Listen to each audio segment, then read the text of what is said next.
I know what you're thinking. With 1,600 restaurants at an annual revenue. There are 6 mixers. To anyone, business is war. It's dog eat dog.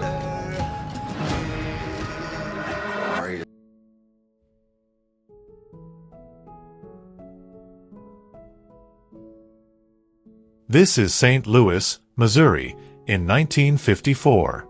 A determined middle-aged businessman named Ray Kroc moves tirelessly from store to store, trying to sell his steel milkshake mixers. He's met with rejection after rejection, but don't count him out. Ray is the kind of man who simply refuses to give up. Though he is struggling financially and emotionally, his persistence never wavers. He continues to motivate himself, driving endlessly through the city, clinging to hope that one breakthrough order will change his life forever. That moment finally comes, though not in the way he expected. After another failed pitch, Ray places a call to his office back in Chicago. His secretary, June, reads out a few of his messages and tells him that a restaurant in San Bernardino has just placed an order for 6 of his milkshake mixers. It's an unusually large request, enough to spark his curiosity.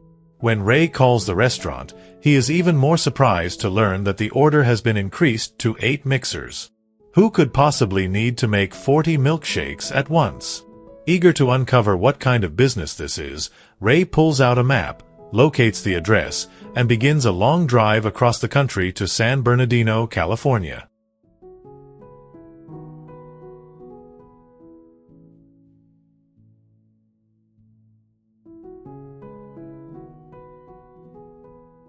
When he arrives, he is amazed to find a large crowd standing in line in front of a small fast food restaurant. In the early 1950s, this kind of sight is practically unheard of. Intrigued, Ray joins the line and places an order.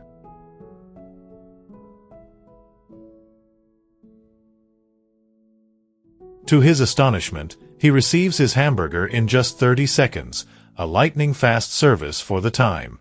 As Ray bites into the burger, a middle-aged man approaches and greets him casually. Ray responds that this might be the best hamburger he's ever eaten. The man introduces himself as Mac McDonald, one of the co-owners of the restaurant. Instantly, Ray senses potential. He introduces himself, and Mac recognizes him as the man who sells milkshake machines. When Mac asks what brings Ray to California, Ray lies and says he's in town for a business meeting. Mac, friendly and open, offers Ray a tour of their kitchen. What Ray sees amazes him: a carefully designed, ultra-efficient system that delivers fresh, high-quality food with remarkable speed. He meets Mac's brother, Dick, and is even more impressed. That evening, Ray invites the brothers to dinner. He tells them sincerely that McDonald's is the most impressive restaurant he's seen in his entire food service career and that he wants to know everything about how it came to be. At dinner, the McDonald brothers share their journey. They explain how they started their hamburger stand in San Bernardino and how they revolutionized fast food with their innovative system. They reveal their speedy service system, which focuses on consistency, speed, and quality, a winning formula that made them local legends. Ray is fascinated. He barely sleeps that night, obsessed with the potential of expanding their concept. The next morning, Ray is already at the restaurant, eagerly waiting for the brothers. When they arrive, he wastes no time. He urges them to consider franchising their model. Ray admits he came all the way to California just to meet them, contrary to what he told Mac earlier. But Dick explains that they've already tried franchising and failed to maintain quality.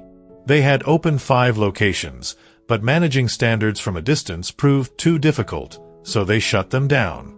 They believed it was better to have one exceptional restaurant than a chain of mediocre ones. Ray pushes harder, but they remain reluctant.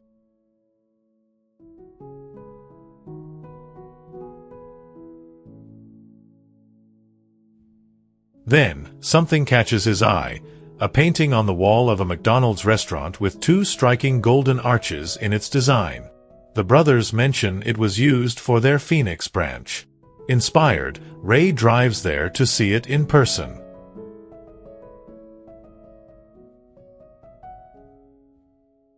The moment he lays eyes on it, He's captivated. He doesn't care what it costs. He knows he wants to be a part of McDonald's. Back home in Arlington Heights, Illinois, Ray's business might finally be turning a corner, but his marriage is in trouble. He's been away for weeks at a time, and his wife, Ethel, is left feeling abandoned. When she asks him when he'll take a break, Ray shrugs and says, "Probably never." Hurt, she walks away in silence. Ray returns to selling milkshake machines, but the rejections continue. Unable to shake the vision of McDonald's potential, he goes back to see the brothers.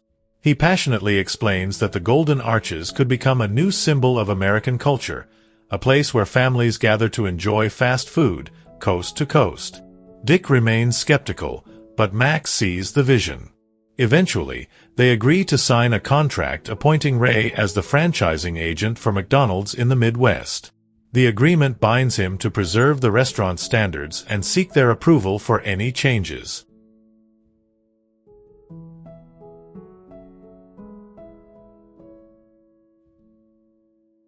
Ray doesn't waste a second. He visits banks for funding, only to be denied repeatedly. Determined, he makes a bold move. He mortgages his own home without telling Ethel. The gamble pays off as he secures a location in Des Plaines for the next McDonald's branch. But Ray's fast-paced, aggressive business style begins to clash with the brothers' more measured approach. Frustration grows when Ray tries to include Coca-Cola on the menu in exchange for sponsorship. He views it as free advertising and extra income, but Dick disagrees, insisting they not commercialize McDonald's in such a way.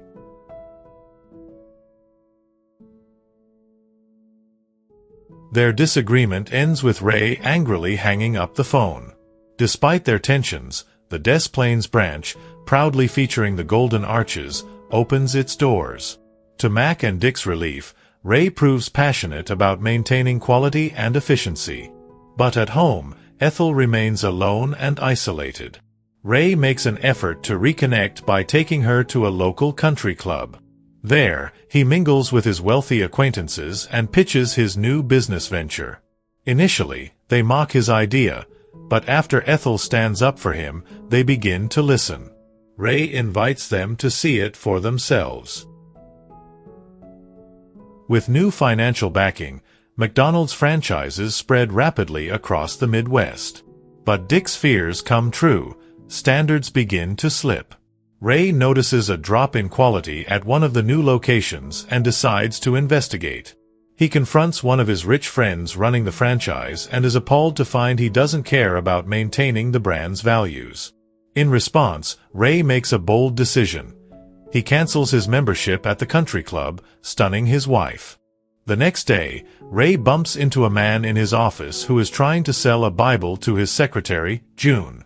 He observes the man's persistence and, intrigued by his determination, strikes up a conversation. He soon learns that the man's name is Leonard Rosenblatt, a Jewish salesman doing his best to make an honest living. Touched by his effort and attitude, Ray decides to give him a chance by signing a contract and awarding him a new McDonald's franchise in Waukegan, Illinois. Shortly afterward, a brilliant idea begins to take shape in Ray's mind. He notices that Leonard and his wife, Myra, are exceptionally diligent in upholding McDonald's quality and operational standards. Inspired by their dedication, Ray takes his wife to a local VFW potluck restaurant and engages in a casual conversation with a man there. Once again, he sees potential and offers this man a franchise contract as well. This sparks a realization. Ray sees that regular, hard-working American families are the perfect partners to grow the McDonald's brand. He begins actively seeking out franchisees by visiting community lodges, local gatherings, and religious organizations. This grassroots strategy pays off handsomely, and the number of McDonald's locations steadily begins to rise across the country. Ray gradually becomes the recognizable face of the company and travels to Minnesota to attend the grand opening of a new branch. To his surprise and delight, Ray is warmly welcomed. That evening, he dines at an upscale restaurant where he meets Raleigh Smith, the restaurant's owner. During their conversation, Raleigh expresses interest in becoming a McDonald's franchise owner as well. While they speak, a woman begins to play the piano nearby, and Ray finds himself captivated by her presence. Raleigh introduces the pianist as his wife, Joan Smith. Despite the fact that she's married, Ray is clearly smitten. He joins her at the piano, and the chemistry between them is unmistakable. Ray is enamored. Ray returns from Minnesota filled with even greater ambition. He now wants to expand the McDonald's brand beyond the Midwest, dreaming of a nationwide presence. However, June reminds him of a major limitation. His existing contract with the McDonald brothers gives him only 1.4% of the profits, far too little to support such large-scale growth. Ray calls the brothers and attempts to renegotiate the deal, but Dick refuses, calling Ray a wolf and standing firm in his distrust. Later that day, Ray returns home to find his wife visibly upset. She reveals that the bank had contacted her about a loan she hadn't known about. Ray had secretly mortgaged their house. Stunned and angry, Ray storms into the bank to confront the manager, who calmly informs him that he's now 3 months behind on his payments. Feeling trapped, Ray visits Raleigh and Joan's franchise to discuss his ongoing challenges, including his struggle to maintain product quality across locations. Joan proposes a clever solution, using powdered milkshakes that taste just like the real thing, which would significantly reduce storage and preparation costs. She offers Ray a sample to try. Impressed by the taste, he agrees to the idea. However, his hands are tied. According to the original contract, he must notify the McDonald brothers before making any substantial changes. When he does, they reject the idea outright. Frustrated and increasingly desperate, Ray returns to the bank for additional funding, but he is refused again. At that point, a sharp young man named Harry Sonnenborn overhears the conversation. He approaches Ray and tells him that if he isn't swimming in profits by now, something is seriously wrong. Ray allows Harry to examine his financial records. After studying them, Harry identifies the root of Ray's financial woes and offers a game-changing strategy: get into real estate. By purchasing the land under each franchise and leasing it to franchisees, Ray would not only generate steady income but also gain full control over the properties and operations, effectively giving him leverage over the McDonald brothers. Ray is thrilled by the idea. With support from several private investors, he sets up a new company called Franchise Realty Corporation.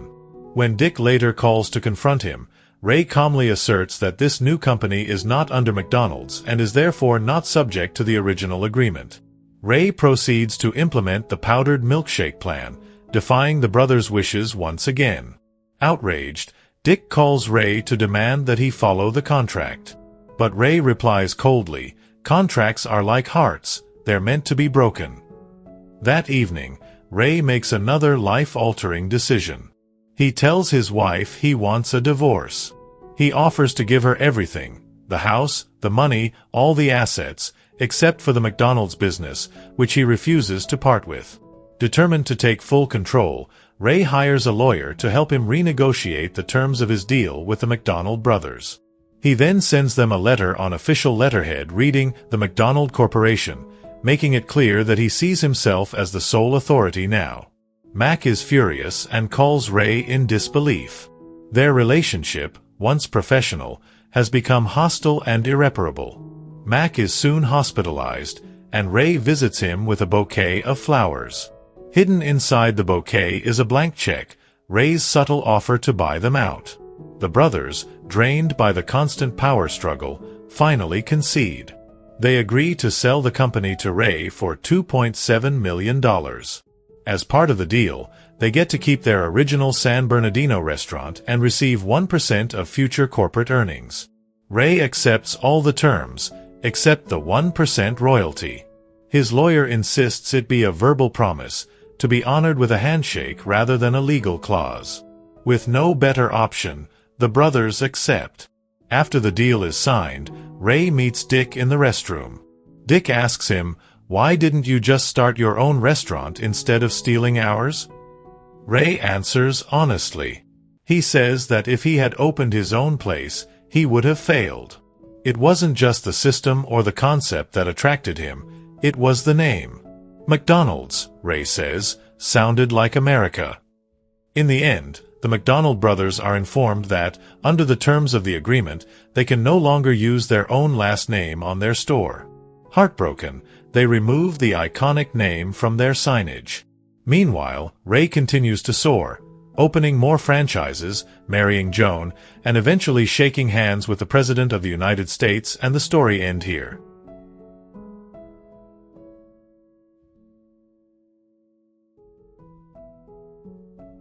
The McDonald brothers' mistake was trusting a handshake deal.